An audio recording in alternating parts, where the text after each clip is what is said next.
ಏನೇನೆಲ್ಲ ಟಿ ವಿಯಲ್ಲೆಲ್ಲ ಹೇಳ್ತಿದ್ರು. ಅದು ಎಂತಕ್ಕೆ ಹಾಗೆ ಹೇಳಿದ್ರೆ ಏನಂತ ನಂಗೆ ಗೊತ್ತಿಲ್ಲ. ಆದರೆ ಅವಳು ಮಗಳು ಹೇಳ್ಕೊಟ್ಟಿದ್ರಿಂದ ಅವಳು ಹಾಗೆ ಹೇಳಿದ್ರು. ಅವಳ ಮಗಳು ಹಿಂದ್ಗಡೆನೇ ಇದ್ದಾಳೆ. ಅದಕ್ಕೆ ಅವಳು ಹೇಳ್ಕೊಟ್ಟಂಗೆ ಅವ್ರು ಹೇಳಿದ್ರು ಅಷ್ಟೇ. ಅವ್ರು ಇದುವರೆಗೂ ಮನೆ ಜವಾಬ್ದಾರಿ ಒಂಚೂರು ಏನೂ ತಗೊಂಡಿಲ್ಲ, ಇದುವರೆ ತನಕ ತಗೊಂಡಿದ್ದಿಲ್ಲ. ಎಲ್ಲೋ ಕೆಲಸ ಮಾಡ್ತೇನೆ ಅಂತ ಹೋಗೋದು, ಏನೋ ದುಡ್ದಿದ್ರು ತಗೊಂಡೋಗಿ ಅವಳ ಮಗಳ ಮನೆಗೆ ಕೊಡೋದು. ಅವರು ಆಸ್ತಿಗೋಸ್ಕರ ಮಗಳು ಈ ಥರ ಎಲ್ಲ ಅಪ್ಪನ ತೆಗೆದು ಅಪ್ಪನಿಗೆ ಈ ರೀತಿ ಎಲ್ಲ ಹೇಳ್ಕೊಟ್ಕೊಂಡು ಕೊಟ್ಟಳು.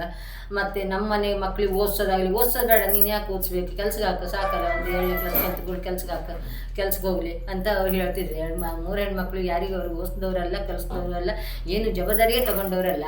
ಆ ಕಾಲದಲ್ಲಿ ಒಂದು 2 ಲಕ್ಷ ರೂಪಾಯಿಗೆ ಒಂದೂವರೆ ಲಕ್ಷದಲ್ಲಿ ಮನೆ ಆಗಿತ್ತು. ಆವಾಗ ಕಟ್ಟಿದ ಮನೆ ಅದ ಒಂದು 5,000 6,000. ಈಗ ಮೊನ್ನೆವರೆಗೆ ಒಂದು 6,000 ಬರ್ತಿತ್ತು. ಈಗ ಆ ಮನೆಯಲ್ಲಿ ನಮ್ದು ಬಿದ್ದೋಯ್ತು. ಈಗ ಈ ಮನೇಲಿ ಬಂದಿತ್ತು. ನಾವು ಅದನ್ನೇ ಇವಳು ಏನೆಲ್ಲ ಹೇಳ್ಕೊಟ್ಟು ಅಪ್ಪನ ಹತ್ರ ಹೇಳ್ತಿದ್ದಾಳೆ. ಅವಳಿಗೆ ನಿಜವಾಗಿ ಅವ್ರಿಗೆ ಮಾತಾಡೋಕೆ ಬರೋದಿಲ್ಲ.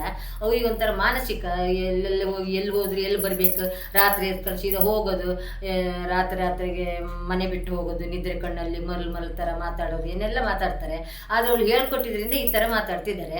ಕೆಲ್ಸಕ್ಕೆ ಹೋದ್ರೆ ದುಡ್ದ್ರೆ ತಗೊಂಡೋಗಿ ಮಗಳು ಮನೆಗೆ ಕೊಡೋದು. ಇವಳು ಗಂಡ ದುಡ್ದು ನಾನು ಚೂರ್ಪರೇನ ಬಾಡಿಗೆ ಬಂದಿದ್ದೆಲ್ಲ ಅದು ಇದೆಲ್ಲ ಹಣ ಸೊಸೈಟಿಲಿ ಇಟ್ಟಿದ್ದೆ.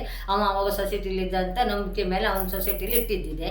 ಅದನ್ನು ತೆಗೆದು ತಗೊಂಡೋಗಿ ಇವಳು ಮಗಳಿಗೆ ಅವಳ ಹೆಂಡತಿಗೆ ತಗೊಂಡೋಗಿ ಕೊಟ್ಟ. ನನ್ನ ಗಂಡ ದುಡ್ದ್ರು ತಗೊಂಡೋಗಿ ಅವರಿಗೆ ಕೊಡ್ತಾರೆ.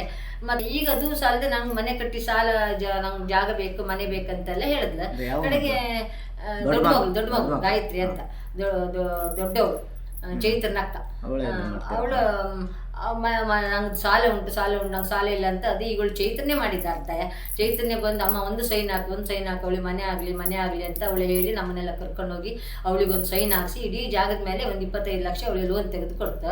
ಅದು ತೆಗೆದುಕೊಟ್ಟು ರೆಕಾರ್ಡ್ ಸಮೇತ ಅವಳ ಕೈಯಲ್ಲೇ ಉಂಟು. ಅದು ಈಗ ಅಪ್ಪನ ಹತ್ರ ಎಲ್ಲ ಸೈನ್ ಹಾಕ್ಸ್ಕೊಂಡಿರಲಿಲ್ಲ. ನಂಗೆ ಮತ್ತು ಸಾಲ ಉಂಟು, ನಂಗೆ ಜಾಗ ಬರೆದುಕೊಡು ಅಂದ್ಲು. ನಂಗೆ ಇನ್ನೊಬ್ಳು ಒಬ್ಳು ಹುಡುಗಿ ಓದ್ಲಿಕ್ಕಿದ್ದಾಳೆ, ಮದುವೆ ಆಗ್ಲಿಕ್ಕೆ ಉಂಟು, ಇನ್ನೊಬ್ಳು ಇದ್ದಾಳೆ, ನಾನು ಸೈನ್ ಹಾಕೋದೇ ಇಲ್ಲ ಅಂತ ಹಠ ಕಟ್ಟಿ ಹೇಳಿದೆ. ಅಪ್ಪನ ಹತ್ರ ಸೈನ್ ಹಾಕ್ಸ್ಕೊಂಡ್ಲು. ನಾನು ಸೈನ್ ಹಾಕಲಿಲ್ಲ ಅಂತ ನನ್ನ ಮೇಲೆ ಸಿಟ್ಟಿಗೆ ಅಪ್ಪನ ಹಿಡ್ಕೊಂಡು ಅಪ್ಪನದ್ದು ಏನೆಲ್ಲ ಹೇಳ್ಕೊಟ್ಟು ಹೀಗೆಲ್ಲ ಹೇಳ್ತಿದ್ದಾಳೆ. ಈಗ ಮತ್ತೆಂಥದ್ದಲ್ಲ, ಅವಳು ಈಗ ದುಡಿಮೆ ಮಾಡ್ತಾಳೆ, ಹೊಲಿತಾಳೆ, ಟ್ಯೂಷನ್ ಕೊಡ್ತಾಳೆ, ಶಾಲೆ ಟೀಚಿಂಗ್ ಮಾಡ್ತಾಳೆ, ಎಲ್ಲ ಮಾಡ್ತಾಳೆ. ಆದರೆ ಅಪ್ಪನಿಗೆಲ್ಲ ಇಟ್ಕೊಂಡು ಅಪ್ಪನಿಗೆ ಹೇಳ್ಕೊಟ್ಟು ಏನೆಲ್ಲ ಹೇಳ್ಕೊಂಡು ಅಮ್ಮ ಸೈನ್ ಹಾಕೋದಿಲ್ಲ, ಅಮ್ಮ ಮೋಸ ಮಾಡಿದ್ಲು ಅಂತ ಇಡೀ ದೇವರ ಹತ್ರ ಎಲ್ಲ ಕೋಲಗಿಲೆಲ್ಲ ಇದ್ದಲ್ಲಿ ಹೋಗಿ ಅಲ್ಲಿ ಕೇಳೋದಂತೆ, ಇಲ್ಲಿ ಬಂದು ಇಲ್ಲಿ ಕೇಳೋದಂತೆ ಹೇಳೋದಂತೆ ಎಲ್ಲ ಮಾಡ್ತಿದ್ದಾಳೆ. ಎಲ್ಲ ಆಗೋದು ಅವಳಿಂದ, ನನ್ನ ಮಗಳಿಂದನೇ ಆಗೋದಿಲ್ಲ. ಮದುವೆಗೆ ಅಪ್ಪನಂತ ತಡೆದದ್ದೇ ಅವಳ, ಅಪ್ಪನನ್ನು ಕರೆದಿದ್ದವಳೆ. ಅಪ್ಪನನ್ನ ಮದುವೆ ಬರ್ದಿದ್ದಾಗ ತಡೆದಿದ್ದೆ ಅವಳೆ.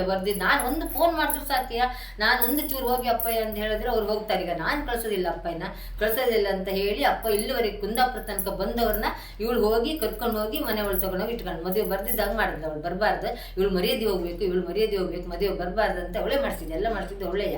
ಅವಳಿಗೆ ಭಾರಿ ಒಂದು ಹಠ ಉಂಟು. ನಾನೊಂದು ಸೈನ್ ಹಾಕಲಿಲ್ಲ ಜಾಗದ ಮೇಲೆ ಅಂತ ಭಾರಿ ಹಠ ಉಂಟು.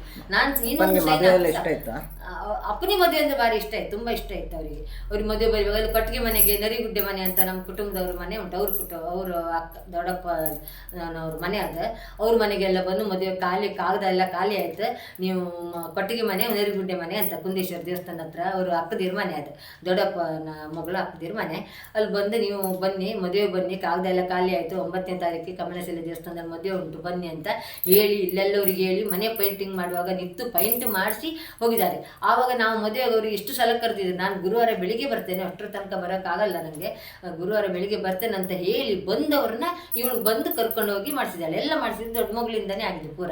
ಈಗ ನಾನು ಒಂದು ಸೈನ್ ಹಾಕಲಿಲ್ಲ, ಅವಳಿಗೆ ಆಸ್ತಿ ಸಿಕ್ಕಲಿಲ್ಲ ಅಂತ ಸಿಟ್ಟಿಗೆ ಏನೆಲ್ಲ ಅಪ್ಪನಿಗೆಲ್ಲ ಹೇಳ್ಕೊಟ್ಟು ಈ ರೀತಿ ಎಲ್ಲ ಮಾಡ್ತಿದ್ದಾಳೆ. ಈಗ ಅವ್ರ ಜವಾಬ್ದಾರಿ ಯಾವ ವಿಷಯದಲ್ಲೂ ಜವಾಬ್ದಾರಿ ತಗೊಂಡವರಲ್ಲ ಅವರು. ಮಕ್ಕಳಿಗೆ ಸ್ಕೂಲಿಗೆ ಕಳಿಸೋದು ಆಗಲಿ, ಯಾವ ವಿಷಯದಲ್ಲೂ ಅವರೊಂದು ಬೇಕು, ಮಕ್ಕಳು ಮುಂದೆ ಬರಬೇಕು ಹಾಗೆ ಹೀಗೆ ಅಂತ ಅದು ಏನು ತಲೆಯೇ ಇಲ್ಲ ಅವರಿಗೆ, ಆ ಯೋಚನೆನೇ ಇಲ್ಲ ಅವರಿಗೆ. ಈಗ ಒಂದು ಅವಳು ಹೇಳ್ಕೊಟ್ಟಾಗೆ ಅವಳು ಹೇಗೆ ಹೇಳ್ಕೊಟ್ಟು ದೊಡ್ಡ ಮಗಳು ಹೇಗೆ ಹೇಳ್ಕೊಟ್ಟಿದ್ದಾಳೆ ಅವ್ರದ್ದು ಹಾಗೆ ಒಂದು ಹೇಳ್ತಿದ್ದಾರೆ ಅಷ್ಟೇ. ಅವ್ರಿಗೆ ಮಾತಾಡಲಿಕ್ಕೆ ಬರೋದಿಲ್ಲ. ಮಾನಸಿಕ ಆಗಿ ಅವರು ಯಾವ ರೀತಿ ಇದ್ದಾರೆ, ಅವ್ರ ಅಣ್ಣ ಅವರೆಲ್ಲ ಹಾಗೆ ಅವ್ರು ಮಾನಸಿಕ, ಅವರಿಗೆ ಸರಿ ಇಲ್ಲ. ಅವರು ಎಲ್ಲಿಗೆ ಹೋದ್ರು ಬನ್ನಿ ಅಂತ ಹೇಳಿದ್ರು ಬರೋದಿಲ್ಲ. ಬಂದರು ದೊಡ್ಡ ಮಗಳು ಅವಳು ಮದುವೆ ಸೂರಿಗೂ ಎಲ್ಲೋ ಹೋಗಿ ಕೂತ್ಕೊಂಡಿದ್ರು, ಕಡೆ ಯಾರು ಹೋಗಿ ಕರ್ಕೊಂಡು ಬಂದ್ರು, ಮದುವೆಗೆ ಬರೋದಿಲ್ಲ. ಯಾರ ಮದುವೆಗೆ? ದೊಡ್ಡ ಮಗಳು ಮದುವೆಗೆ ಬರಲಿಲ್ಲ. ಬರಬೇಕಂತ ಎಲ್ಲೋ ಹೋಗಿ ಬಸ್ ಹತ್ತಿ ಕೂತ್ಕೊಂಡಿದ್ರು. ಕಡೆಗೆ ಅಲ್ಲಿ ಗ್ಯಾರೇಜ್ ಹುಡುಗ ಹೋಗಿ ಎಲ್ಲೋ ಯಾರು ನೋಡಿ ಅಂತ ಹೋಗಿ ಕರ್ಕೊಂಡು ಬಂದ್ರು. ಅಷ್ಟೊತ್ತಿಗೆ ಯಾವ ವಿಷಯದಲ್ಲೂ ಅವ್ರ ತಲೆ ಮನುಷ್ಯ ಅಲ್ಲ ಅವ್ರು. ಒಂದು ಮಾನಸಿಕ, ಅವ್ರು ಯಾವ ವಿಷಯದಲ್ಲಿ ಅದಕ್ಕೆ ಹೋಗೋದಿಲ್ಲ. ನಾನು ಹಾಲು ಕರೀದು ಬೀಡಿ ಕಟ್ಕೊಂಡು ಮಾಡ್ಕೊಂಡು ಮತ್ತೆ ಹೀಗೆ ಹುಡುಗ 12 ವರ್ಷದಿಂದ ಇಲ್ಲೇ ಇದ್ದ. 12 ವರ್ಷದಿಂದ ಇದ್ದ ಸುಳ್ಳು ಅದು. ನಮಗೆ ಬಂದು ಗೊತ್ತಾಗಿದೆ 2-3 ವರ್ಷದಿಂದ ಈಚೆಗೆ. 12 ವರ್ಷದಿಂದ ಅವ ಶ್ರೀಕಾಂತ್ ಮನೇಲೆ ಇದ್ದ, ನಮ್ಮನೆಗೆ ಬರ್ತಿದ್ರು, ತಿಂತಿದ್ರು. ಬಂದ್ರು ಒಂದು ಲೋಟ ನೀರು ಸಹ ಕುಡಿತಿರ್ಲಿಲ್ಲ. ನಮ್ಮನೇಲಿ 12 ವರ್ಷದಿಂದ ಇದ್ದಾನೆ, 12 ವರ್ಷದಿಂದ ಇಲ್ಲೇ ಮಲ್ಕೊಂಡಿದ್ದ ಹಾಗೆ ಹೀಗೆ ಅಂತ ಹೇಳ್ತಿರ್ಲಿಲ್ಲ. ಇಲ್ಲಿ ಇದ್ದಾನೆ ಅಂತ ಇಲ್ಲ, ಕೆಲವರಿಗೂ ಇಲ್ಲಿದ್ದವ್ರಿಗೆ ಗೊತ್ತುಂಟು. ಅವ ಇಲ್ಲಿ ಬಂದವನು ಎಲ್ಲ ಬರ್ತಿದ್ದ, ಬಂದು ಹೋಗ್ತಿದ್ದ, ನಿಲ್ತಿರ್ಲಿಲ್ಲ. ಇವ್ರು ಮತ್ತೆ ಯಾವ ವಿಷಯದಲ್ಲಿ ಇವ್ರಿಗೆ ಇದೆಲ್ಲ ಮಾತಾಡೋಕ್ಕೆ ಬರೋದಿಲ್ಲ. ಮೀಡಿಯಾದವ್ರ ಮುಂದೆ ಮಾತಾಡ್ಬೇಕಂತಾನೆ ಇವ್ರಿಗೆ ಗೊತ್ತಿಲ್ಲ ಹೇಗೆ ಮಾತಾಡ್ಬೇಕು ಏನಂತ.